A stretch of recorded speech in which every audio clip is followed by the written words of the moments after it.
Cada mañana, millones de personas se adentran en el mismo río para lavar sus pecados. Beben de sus aguas, llevan a sus parientes moribundos a sus orillas. Creen que otorga la vida eterna. Los científicos lo califican como uno de los ríos más contaminados del planeta. Ambos tienen razón. Este es el Ganges, y al final de este vídeo entenderás por qué nada en él es sencillo. Ni la fe, ni la inmundicia, ni la muerte, y tampoco la extraña e inquietante verdad que habita en algún lugar entre los tres. El número 10 de nuestra lista, y ya las cifras son difíciles de digerir. El Ganges. Pronuncia esa palabra ante 1.000 millones de personas y verás cómo algo se transforma en sus miradas. No miedo, no asco. Algo más cercano a la reverencia, esa que elude por completo la lógica y se asienta en algún lugar más profundo, en el pecho, en la columna vertebral.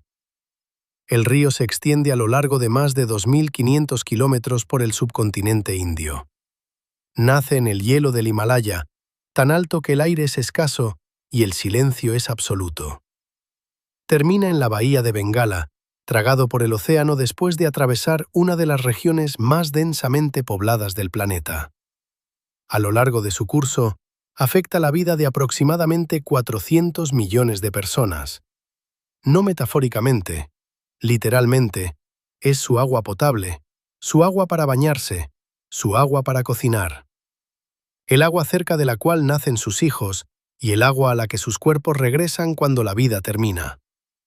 Para los hindúes, el Ganges no es simplemente un río, es Ganga, una diosa en forma líquida, descendida del cielo para purificar la tierra. Textos antiguos describen sus aguas como Amrita, el néctar de la inmortalidad. Bañarse en ella es lavar los pecados de toda una vida. Beber su agua en el momento de la muerte es liberarse por completo del ciclo de reencarnaciones. Esto no es folclore reservado para aldeas rurales. Es una creencia viva, practicada a diario por cientos de millones de personas educadas y modernas, médicos, ingenieros, maestros, que no ven contradicción entre la ciencia y lo sagrado. Y aquí es donde la historia se vuelve incómoda. El mismo río que lleva oraciones también lleva lo que esas oraciones dejan atrás. Las aguas residuales de cientos de ciudades fluyen hacia el Ganges en gran parte sin tratar.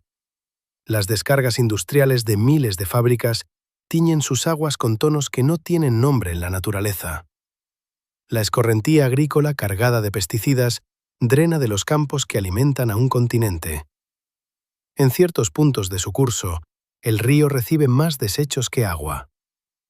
Cada año, decenas de millones de peregrinos viajan a sus orillas para festivales como el Kumbh Mela, la mayor concentración humana en la Tierra.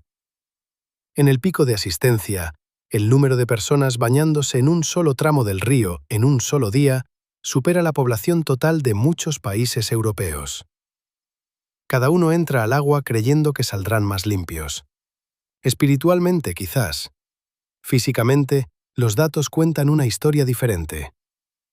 Las propias estaciones de monitoreo del gobierno indio han registrado niveles de contaminación bacteriana en puntos a lo largo del Ganges que exceden los límites seguros por factores que resultan difíciles de asimilar sin detenerse. No estamos hablando de un riesgo marginalmente elevado. Estamos hablando de agua que, según cualquier estándar internacional, no debería tocar la piel humana y mucho menos ser consumida. Y sin embargo, cada mañana, antes de que el sol haya salido por completo, los ghats se llenan de gente. Recogen el agua con las manos, la vierten sobre sus cabezas, cierran los ojos. El Ganges no distingue entre los fieles y los frágiles. Nunca lo ha hecho. Lo que hace que esta sea la entrada menos aterradora de nuestra lista es simplemente la escala. Es tan enorme, tan profundamente arraigado en la civilización humana, que la mente casi se niega a procesarlo como un peligro. Se siente más como el clima, como la geografía, como algo que simplemente es. Ese instinto resulta que es exactamente el problema. El hecho de que estés viendo un vídeo como este ya dice algo sobre tu forma de pensar. No eres de esas personas que apartan la vista cuando la realidad se vuelve incómoda. Así que permítenos preguntarte algo mientras aún estamos en el número 10. Si creyeras genuinamente que esta agua podría salvar tu alma, ¿entrarías de todos modos? Escribe tu respuesta abajo. Estaremos leyendo. Número 9. Hablemos de lo que realmente hay en el agua. No en términos abstractos, no con el lenguaje de esos informes medioambientales que después del tercer párrafo se desdibujan hasta convertirse en ruido de fondo. Hablemos en términos reales de esos que te hacen retroceder instintivamente de la pantalla. Cuando un peregrino se adentra en el Ganges, en uno de los principales lugares de baño, Varanasi, Allahabad, Haridwar, y el agua le llega a la boca, lo que inevitablemente sucede, están ingiriendo una mezcla que ningún laboratorio del mundo clasificaría como segura para el contacto humano. Por no hablar de su consumo, y mucho menos de la inmersión completa que exige el ritual. Empecemos por las bacterias. La medida estándar para la seguridad del agua es el recuento de bacterias coliformes fecales por cada 100 mililitros. La Organización Mundial de la Salud establece el límite seguro para el agua de baño en menos de 200 unidades. En múltiples puntos a lo largo del Ganges, investigadores independientes han registrado recuentos que superan el 1.000.000 de unidades por cada 100 mililitros. Eso no es un error tipográfico. Eso es 5.000 veces por encima del umbral a partir del cual el agua se considera peligrosa. En algunos lugares, durante la temporada alta de peregrinación, las cifras suben aún más. Pero las bacterias son solo el principio. La cuenca del Ganges alberga cientos de curtidurías, instalaciones de procesamiento de cuero que han operado durante generaciones a lo largo de las orillas del río. Solo la ciudad de Kanpur llegó a albergar más de 400 de ellas en un único corredor industrial. Las curtidurías utilizan cromo en su procesamiento.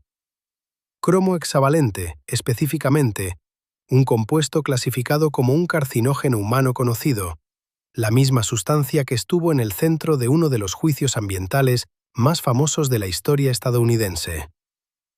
Durante décadas, los residuos de las curtidurías fluyeron más o menos directamente al río.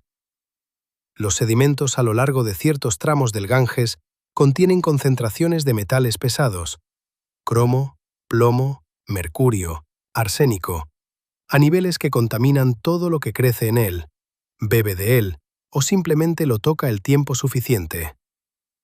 Luego están los productos farmacéuticos. India es uno de los mayores productores mundiales de medicamentos genéricos, y la cuenca del Ganges está salpicada de plantas de fabricación. Las descargas de estas instalaciones introducen compuestos farmacéuticos activos directamente en el río, antibióticos, hormonas, antifúngicos, en concentraciones lo suficientemente altas como para ser medidas sin equipos sofisticados. Se ha descubierto que los peces capturados en ciertos tramos del río portan niveles detectables de antibióticos en sus tejidos. Se ha demostrado que el agua río abajo de las zonas farmacéuticas interfiere activamente con los sistemas hormonales de la vida acuática. Ahora imaginemos a una niña, de 7 años, traída por su familia al festival. Su padre la levanta y la mete en el agua. Él ríe. Ha hecho este viaje toda su vida, y su propio padre lo trajo aquí de niño. El agua es marrón, cálida, y huele a algo que ella no puede nombrar. Le entra en los ojos, le entra en la boca. Lo escupe y también ríe, porque todos a su alrededor están alegres, y el momento se siente sagrado. Su cuerpo procesará lo que pueda. Su sistema inmunológico luchará contra lo que reconozca, y parte de lo que entró en ella, los compuestos, los residuos, los pasajeros microscópicos, se quedará. Esto no es un argumento contra la fe. La fe no es el tema aquí. El tema es el agua. Específicamente, la profunda y creciente brecha entre lo que se cree que es el Ganges y lo que es, medible, química y biológicamente, en los mismos lugares donde esa creencia se practica con mayor intensidad. Los peregrinos siguen llegando, los festivales siguen creciendo, y el río sigue recibiendo todo lo que 400 millones de personas vierten en él, día tras día, año tras año, sin señal de que vaya a disminuir. La octava posición es para un hecho que redefine todo lo que creías saber sobre lo que fluye por este río. El Ganges no solo transporta agua, transporta a los muertos. Esto no es una metáfora, esto no es poesía. Esta es una realidad cotidiana, a escala industrial, y lo ha sido durante miles de años. En la tradición hindú, la cremación es el rito de paso estándar para los difuntos. El fuego libera el alma, rompe el apego al cuerpo físico y permite que el espíritu continúe su viaje. Las cenizas, y lo que queda después de la pira, son entregadas entonces al Ganges. Esta práctica es tan fundamental, tan innegociable para cientos de millones de personas, que el río ha funcionado efectivamente como un sitio de entierro continuo durante más tiempo del que han existido la mayoría de las civilizaciones. La escala es asombrosa. Las estimaciones sugieren que entre 40.000 y 50.000 cremaciones tienen lugar en las orillas del Ganges cada año, solo en los Ghats principales. Esa cifra no incluye las innumerables ceremonias ribereñas más pequeñas que se llevan a cabo en sitios menos prominentes a lo largo de su curso de 2.500 kilómetros. No incluye las aldeas, las orillas remotas, las piras informales construidas al amanecer por familias demasiado pobres o demasiado lejos de una ciudad para hacer cualquier otra cosa. Y la cremación, hay que decirlo, rara vez es completa. Una pira tradicional de leña arde durante varias horas y requiere una cantidad considerable de leña, más de la que muchas familias pueden permitirse. El resultado, en un número sustancial de casos, es una cremación parcial. Huesos, tejidos, material que el fuego no consumió por completo. Todo ello entregado a la corriente sin importar. Pero la cremación no es la única tradición que lleva restos humanos al Ganges. En la práctica hindú, ciertas categorías de personas se consideran ya puras en el momento de la muerte, y por lo tanto no requieren la purificación del fuego. Hombres santos, sadhus, niños menores de cierta edad, mujeres embarazadas, víctimas de mordeduras de serpiente, históricamente. Para estos individuos, la tradición ha sido durante mucho tiempo la inmersión directa en el río. El propio cuerpo, lastrado con piedras o simplemente liberado a la corriente, devuelto a la diosa intacto. Los números asociados a esta práctica son genuinamente difíciles de verificar, precisamente porque ocurre en silencio, a deshoras, en lugares donde ningún funcionario está presente para contarlos. Pero los estudios ambientales del Ganges han encontrado constantemente material orgánico en el agua que no se explica solo por los desechos animales o la escorrentía agrícola. El río sabe lo que recibe. Ahora, consideremos la geografía. El Ganges fluye a través de algunas de las tierras más densamente pobladas de la Tierra. Las ciudades a lo largo de sus orillas no son pequeñas. Solo Varanasi atrae a millones de visitantes al año, muchos de los cuales vienen específicamente para bañarse en un agua que, apenas unos kilómetros río arriba, ha recibido los restos de los muertos. Hay un tramo particular del río cerca de Varanasi donde la corriente se ralentiza, donde el agua, en mañanas serenas, apenas parece moverse, donde el humo de los Ghats en llamas se extiende bajo sobre la superficie y la ceniza se posa sobre el agua como nieve gris. Los peregrinos también se bañan allí. Recogen esa agua en sus manos y la vierten sobre sus cabezas y dan gracias por el privilegio de tocar algo sagrado. El Ganges lo contiene todo, las oraciones y las cenizas y el duelo y la fe, sin distinción, sin juicio, sin fin. Eso es o lo más reconfortante que jamás hayas oído, o lo más inquietante. Posiblemente ambas cosas. El cuarto lugar es para los Ghats de la muerte, el fuego eterno de Varanasi. Si las entradas anteriores trataban de números y química, esta es sobre un lugar real, con un olor, un sonido y un calor que los visitantes describen años después con las mismas palabras casi sin excepción. No estaba preparado. Varanasi es una de las ciudades continuamente habitadas más antiguas de la Tierra. Algunos historiadores sitúan sus orígenes hace 3000 años. Otros van incluso más allá. Lo que es seguro es que la gente ha estado viviendo, muriendo y quemando a sus muertos en este particular recodo del Ganges desde hace más tiempo del que existió Roma, más tiempo del que Europa fue concebida como una idea geográfica, más tiempo del que la mayoría de las principales religiones del mundo existen en su forma actual. La ciudad cuenta con 88 ghats, escalinatas de piedra que descienden de las antiguas calles hasta la orilla del río. La mayoría se utilizan para bañarse, para orar, para los pequeños rituales diarios que estructuran la vida a lo largo del Ganges. Pero dos de ellos cumplen un propósito completamente distinto. Manikarnika y Harishchandra son los ghats de cremación, y no se detienen. Día y noche, sin pausa, sin fin de semana, sin día festivo, las piras arden en Manikarnika. El humo es permanente, una columna gris que se eleva sobre los tejados de Varanasi a todas horas, visible desde el río, detectable en el aire a medio kilómetro de distancia. El olor es algo que a los visitantes les cuesta describir sin caer en el desapego clínico o la exageración dramática. Es denso, es dulce de una manera que resulta errónea, que perturba. Reviste la parte posterior de la garganta y permanece allí mucho después de haber abandonado la orilla del río. Los trabajadores que mantienen las piras se llaman doms, una casta cuyo deber hereditario es cuidar los fuegos de los muertos. Han realizado este trabajo durante generaciones.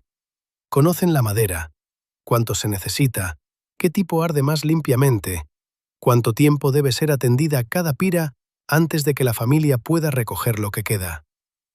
Negocian precios, gestionan las colas, porque siempre hay colas. En un día promedio, entre 80 y 100 cuerpos son incinerados solo en Manikarnika. En días propicios del calendario hindú, esa cifra aumenta. La logística se maneja con la tranquila eficiencia de una larga práctica.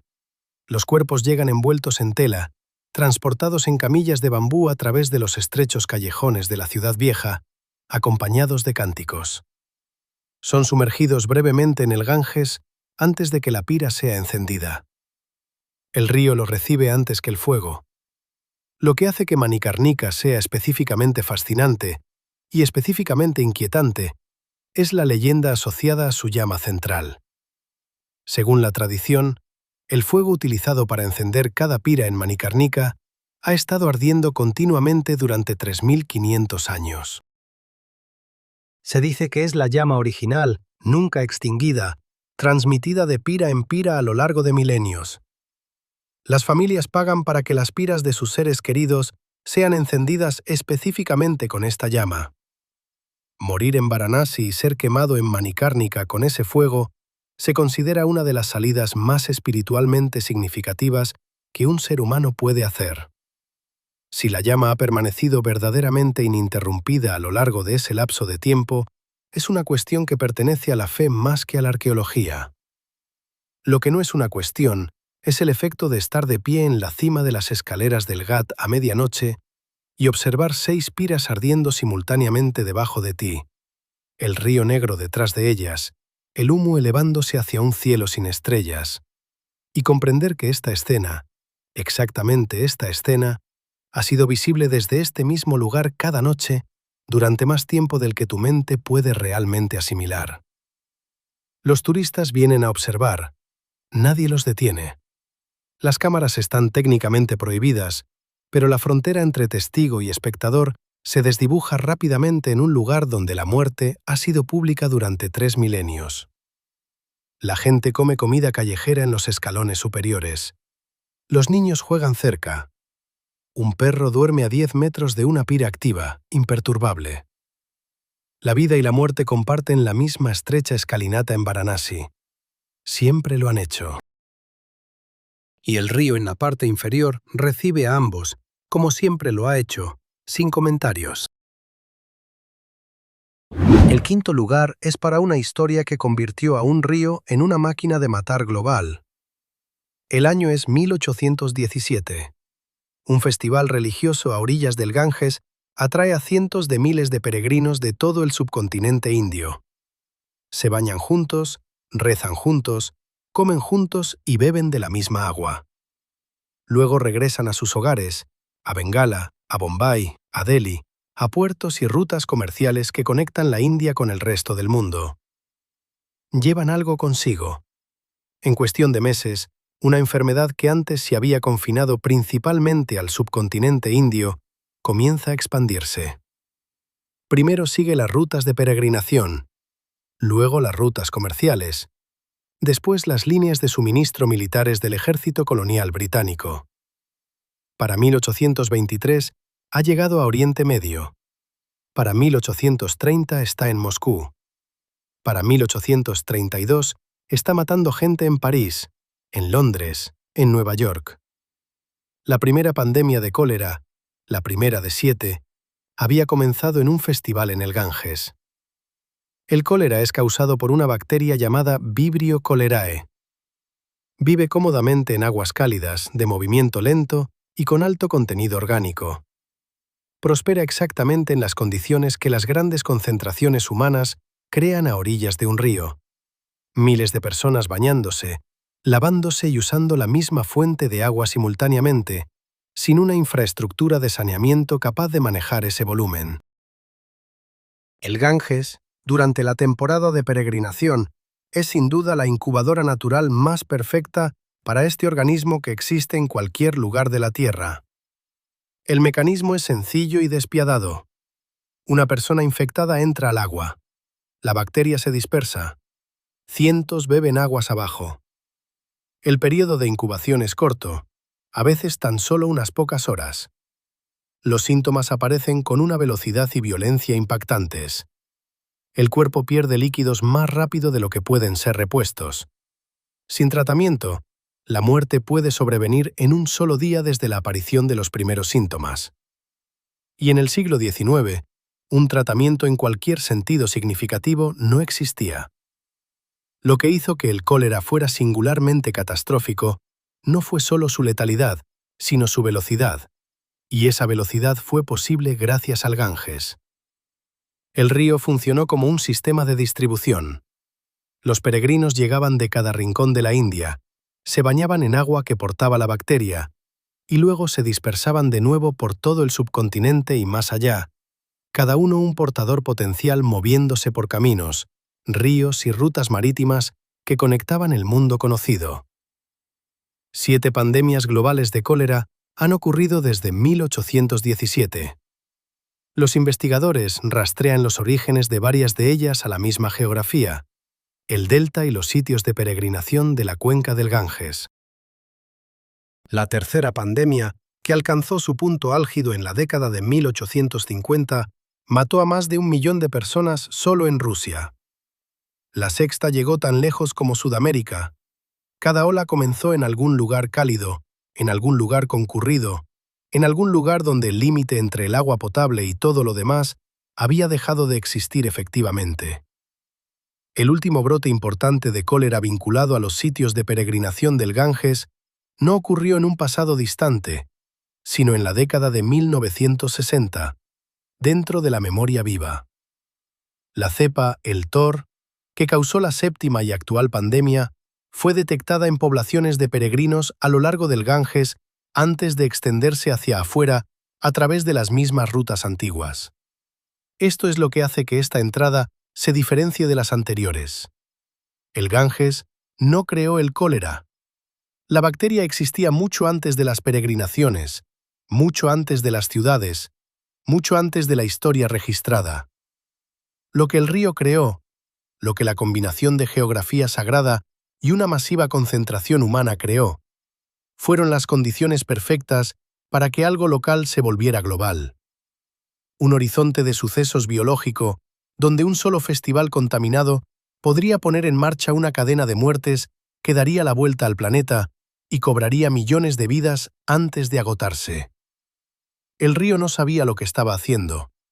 Nunca lo sabe. En sexto lugar, y aquí es donde la historia deja de ser un mero relato del pasado para convertirse en algo que sucede ahora mismo, posiblemente dentro de alguien que pasó volando por tu ciudad la semana pasada. Durante décadas, los científicos que estudiaban el Ganges se centraron en lo visible: la contaminación, las aguas residuales, los vertidos industriales, aquellas cosas que podías medir con herramientas estándar y describir en informes que los gobiernos podían ignorar con una comodidad razonable. Luego, a principios de los 2000, un tipo diferente de investigador comenzó a observar el río. No químicos, microbiólogos. Y lo que encontraron no fue un problema de contaminación, fue un problema de evolución.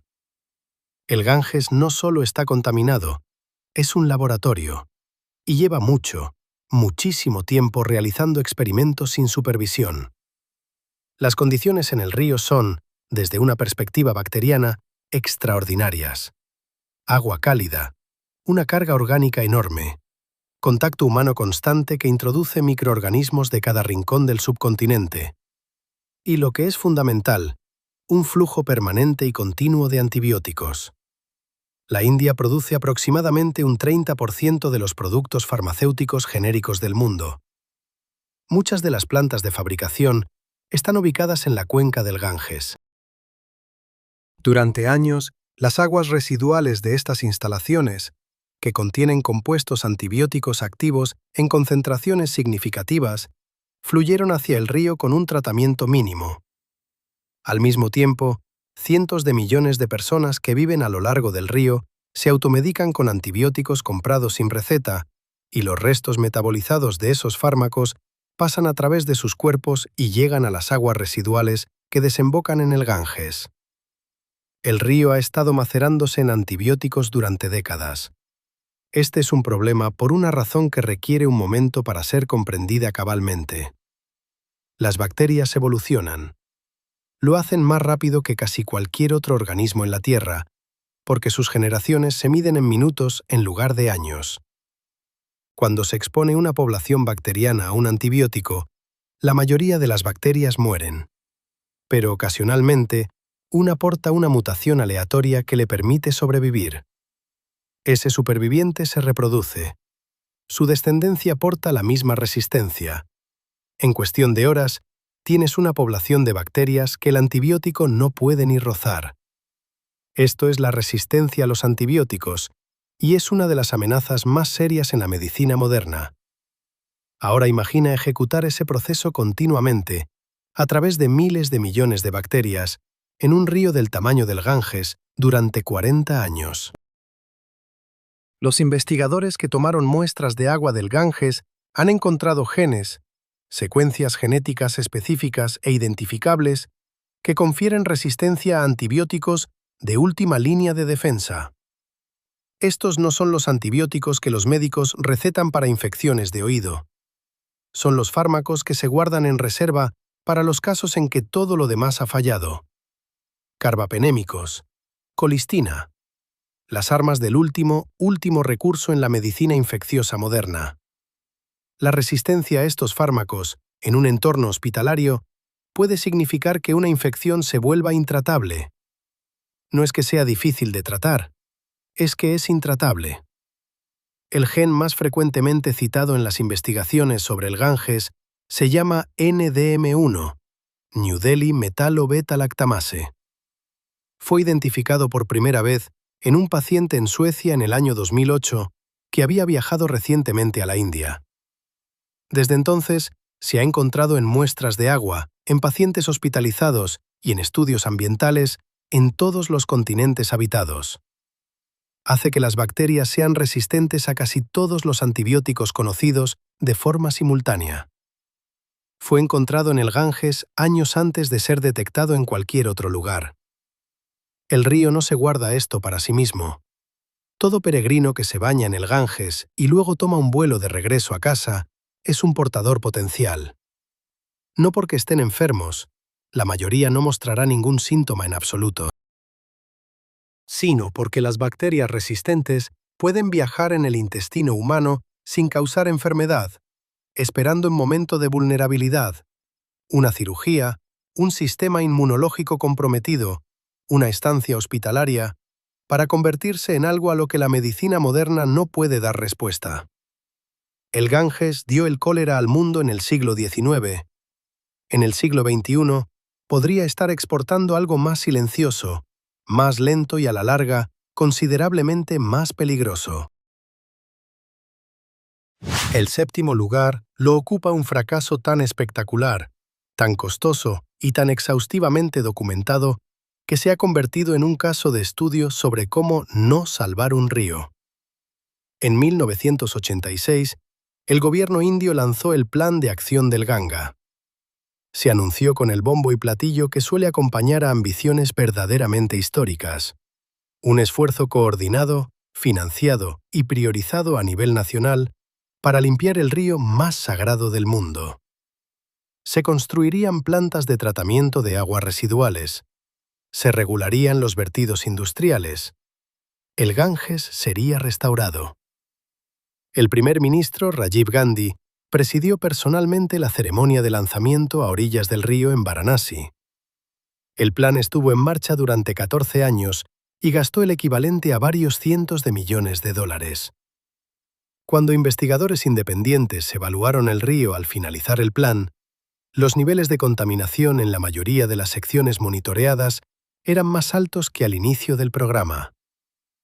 Este no fue un fracaso silencioso. Fue documentado, analizado y publicado. Y luego, con esa particular resiliencia que distingue el comportamiento institucional del aprendizaje humano, fue repetido. La fase 2 del Plan de Acción del Ganga se lanzó poco después de que terminara la primera. Continuó durante años con resultados similares. Luego llegó la Autoridad Nacional de la Cuenca del Río Ganga. Después, el programa Namami Gange, anunciado en 2014 con un presupuesto de 3.000 millones de dólares, la mayor intervención ambiental individual en la historia de la India. Cada programa llegó con una nueva imagen de marca, nuevos comités, nuevos plazos prometidos y el mismo río, esperando pacientemente río abajo. Las razones del fracaso no son misteriosas. Han sido identificadas, publicadas e ignoradas con una consistencia notable a lo largo de 4 décadas. Las plantas de tratamiento de aguas residuales que se construyeron frecuentemente operaban por debajo de su capacidad o simplemente no funcionaban.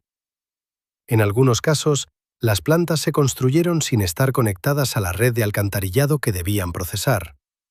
En otros, se edificaron en ubicaciones que tenían sentido hidráulico sobre el papel, pero nunca fueron funcionales en la práctica. El mantenimiento estaba insuficientemente financiado desde el principio. El suministro eléctrico a las instalaciones de tratamiento era intermitente. La brecha entre el volumen de aguas residuales que el Ganges recibe diariamente y la capacidad de la infraestructura construida para interceptarlas siguió siendo, después de miles de millones de dólares de inversión, enorme. La regulación industrial contaba una historia similar. Curtidurías, fábricas textiles, ingenios azucareros y papeleras a lo largo del río recibieron estándares de vertido. Se programaron inspecciones, se impusieron multas. Y los vertidos continuaron, porque las multas eran menores que el costo de cumplimiento, las inspecciones eran predecibles y la voluntad política para cerrar industrias que empleaban a cientos de miles de personas se evaporaba sistemáticamente en el momento crítico. Pero hay un tercer factor que ningún presupuesto de infraestructura puede abordar, y es el que hace que el Ganges sea singularmente resistente a la salvación. El río es una diosa. Limpiarlo requiere, a nivel cultural, reconocer que está sucio. Y para cientos de millones de personas, ese reconocimiento no es solo incómodo, es teológicamente incoherente. Ganga no puede estar contaminada. Ella purifica todo lo que toca. Decir lo contrario no es una declaración ambiental, es una religiosa. Y las declaraciones religiosas hechas por funcionarios del gobierno sobre el río más sagrado del hinduismo conllevan implicaciones que las plantas de tratamiento de aguas residuales no pueden resolver. Los sacerdotes se han opuesto a la instalación de crematorios eléctricos que reducirían las cenizas que ingresan al río. Las comunidades se han resistido a la reubicación de industrias de las que depende su sustento.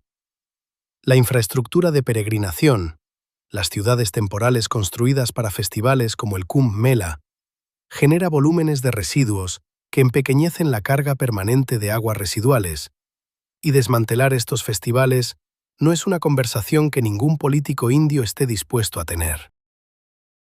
El resultado es un río que ha absorbido 40 años de intentos de rescate y ha emergido, según índices medibles, peor. No se mantuvo igual, empeoró. 3.000 millones de dólares, 4 décadas, cientos de informes, decenas de comités, un solo río que sigue esperando. En octavo lugar, y estamos a punto de contarte algo que hará que todo lo que has escuchado hasta ahora sea considerablemente más desconcertante. El Ganges está muriendo, y sin embargo, podría estar vivo de una manera en que ningún otro río en la Tierra lo está. En 1896, un médico británico llamado Ernest Hanbury Hankin publicó un estudio en una revista científica francesa que causó gran desconcierto entre sus colegas. Hankin había estado investigando brotes de cólera en la India y había hecho algo metódico e inesperado.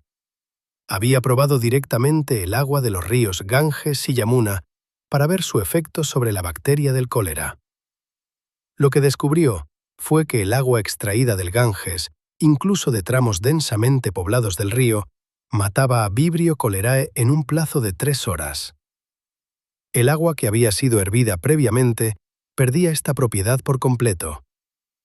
Algo en el agua cruda del río estaba haciendo algo que la ciencia de la época no podía explicar. Hankin lo llamó una propiedad antiséptica. No pudo identificar el mecanismo. Publicó sus hallazgos y siguió adelante. El estudio permaneció en la literatura científica durante décadas, citado ocasionalmente, pero nunca completamente explicado. La explicación llegó en el siglo XX y provino de la virología, no de la química.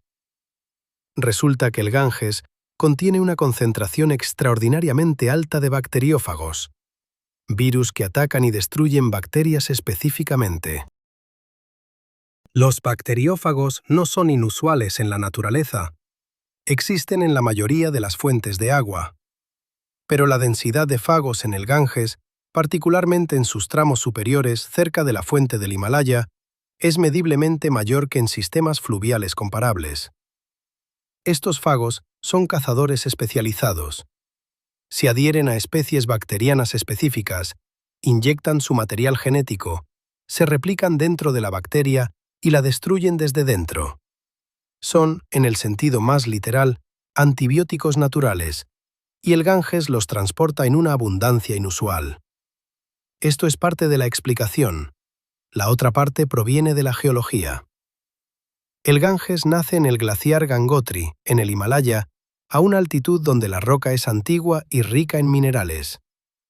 A medida que el agua de deshielo se abre paso por la geología montañosa, recoge compuestos, incluyendo iones de plata, que tienen propiedades antimicrobianas documentadas y que persisten en el agua a distancias considerables río abajo. El río también mantiene un mayor contenido de oxígeno disuelto que la mayoría de los ríos de tamaño y caudal comparables, lo que inhibe el crecimiento de bacterias anaeróbicas. La combinación de la densidad de fagos, el contenido mineral y los niveles de oxígeno crea una química del agua que, en sus tramos superiores, es genuina y mediblemente hostil a ciertos patógenos. Los oficiales coloniales británicos en el siglo XIX notaron algo que no pudieron explicar en ese momento. Los soldados destacados en la India, que bebían agua filtrada del Ganges durante las campañas, enfermaban en menor proporción que aquellos que bebían de fuentes que parecían, a simple vista, considerablemente más limpias. No sabían por qué. Registraron la observación y la archivaron bajo la categoría general de misterio indio, junto con el truco de la cuerda y el calor del verano. Ahora, considera lo que esto significa en el contexto de todo lo que le precede. El río que transporta el cólera también lo mata. El río que incuba bacterias resistentes a los antibióticos también contiene depredadores virales naturales de esas mismas bacterias. El río que recibe las cenizas, las aguas residuales y los vertidos industriales de 400 millones de personas, también posee una capacidad de autolimpieza que, en sus tramos superiores y bajo ciertas condiciones, funciona genuinamente. Esta es la paradoja del Ganges, y es real. No es misticismo disfrazado de lenguaje científico. Los fagos son reales. Las propiedades antimicrobianas están documentadas. El mecanismo de autolimpieza existe. El problema, y siempre hay un problema, es la escala. La capacidad de autolimpieza del Ganges fue calibrada por la geología a lo largo de millones de años para un río que existía en una condición determinada, recibiendo una carga específica. Para lo que nunca fue calibrado es para 400 millones de personas, 10.000 fábricas y décadas de vertidos farmacéuticos. Los fagos son reales, pero son finitos. El contenido de oxígeno es medible, pero disminuye drásticamente en los tramos inferiores, donde la contaminación es más densa. La defensa natural existe y está siendo desbordada a cámara lenta. El Ganges es un río que lleva décadas luchando por su propia supervivencia, utilizando herramientas que la ciencia apenas empieza a comprender. Esa lucha no ha terminado, pero el marcador no es alentador. 9º puesto. Y este te hará cuestionar todo lo que crees saber sobre cómo funciona el cuerpo humano. Durante años, los investigadores que estudiaban el Ganges notaron algo que no encajaba con la narrativa. El río estaba catastróficamente contaminado. La ciencia era inequívoca. Y sin embargo, la gente que vivía a lo largo de sus orillas, que bebía su agua a diario, que se bañaba en ella cada mañana, no moría a las tasas que los niveles de contaminación predecían. No todos ellos, ni siquiera la mayoría de ellos. Algo los estaba protegiendo, y no era la fe. La respuesta reside en un proceso poco glamuroso, lento y verdaderamente extraordinario: la adaptación inmunitaria generacional. Las comunidades que han vivido a lo largo del Ganges durante siglos han estado expuestas a su cóctel microbiano específico de forma continua, a lo largo de cientos de generaciones. Los individuos cuyos sistemas inmunitarios no pudieron soportar esa exposición no sobrevivieron para transmitir sus genes. Los que sí pudieron, lo hicieron. Lo que queda, después de ese brutal e impersonal proceso de filtrado, es una población con respuestas inmunitarias mediblemente diferentes a patógenos que hospitalizarían o matarían a un visitante en cuestión de días. Esto no es una teoría. Estudios inmunológicos realizados en residentes de larga data de ciudades como Varanasi han encontrado perfiles de anticuerpos que difieren significativamente de los de personas criadas en otras partes de la India, por no hablar del extranjero. Marcadores de resistencia específicos aparecen con mayor frecuencia en estas poblaciones. Sus cuerpos reconocen ciertas cepas bacterianas como amenazas familiares y responden más rápido, más eficientemente, con menos daño colateral al tejido circundante. Un turista europeo que traga accidentalmente agua del Ganges durante un paseo en bote tiene una probabilidad verdaderamente alta de enfermarse gravemente en 48 horas. Un sacerdote que ha realizado rituales matutinos en la misma agua todos los días durante 30 años podría no experimentar absolutamente nada. La misma agua, las mismas bacterias, un resultado completamente diferente. Lo que hace que esto sea inquietante en lugar de tranquilizador es la implicación que se esconde en ello. Esta adaptación tardó siglos en desarrollarse. No es transferible. No puede ser embotellada ni replicada en un laboratorio, ni distribuida a los cientos de miles de peregrinos que llegan al río cada año desde ciudades y países donde no existe tal adaptación. La inmunidad pertenece a una población específica, en un lugar específico como resultado de un proceso histórico específico e irreversible. Para todos los demás, el río sigue siendo exactamente tan peligroso como sugieren los datos de contaminación. E incluso para aquellos que poseen esta adaptación, tiene límites. Fue desarrollada para un río en ciertas condiciones. Las cepas resistentes a los antibióticos que ahora emergen del Ganges son nuevas, evolutivamente nuevas, apareciendo más rápido de lo que cualquier población humana puede adaptarse a ellas. La inmunidad heredada que protege a un sacerdote de Varanasi del cólera del siglo XIX no le ofrece ninguna ventaja particular contra una bacteria que no existía en su forma actual hasta los 2000. El Ganges moldeó a la gente que vivía a su lado. Ahora está cambiando más rápido de lo que ellos pueden seguir. El último puesto. El número 1. Y este es el que se te quedará grabado. Todo lo que has escuchado hasta ahora, la contaminación, las bacterias, los intentos fallidos de limpieza, el cólera, los organismos mutantes, todo ello describe un río en crisis. Esta última parte describe algo distinto. Describe lo que ocurre después de la crisis, lo que viene a continuación. Lo que los científicos que han dedicado sus carreras a estudiar el Ganges dicen ahora, en voz baja, en un lenguaje científico revisado por pares, que de alguna manera lo hace aún peor. El Ganges se acerca a un umbral, y no hablamos de uno metafórico. En hidrología y ciencias ambientales, un punto de inflexión es el momento en el que un ecosistema degradado deja de declinar gradualmente para empezar a colapsar sistémicamente. Es cuando los bucles de retroalimentación que antes ralentizaban el deterioro invierten su dirección y comienzan a acelerarlo en su lugar. Los arrecifes de coral alcanzan puntos de inflexión. Los bosques alcanzan puntos de inflexión. Los ríos alcanzan puntos de inflexión.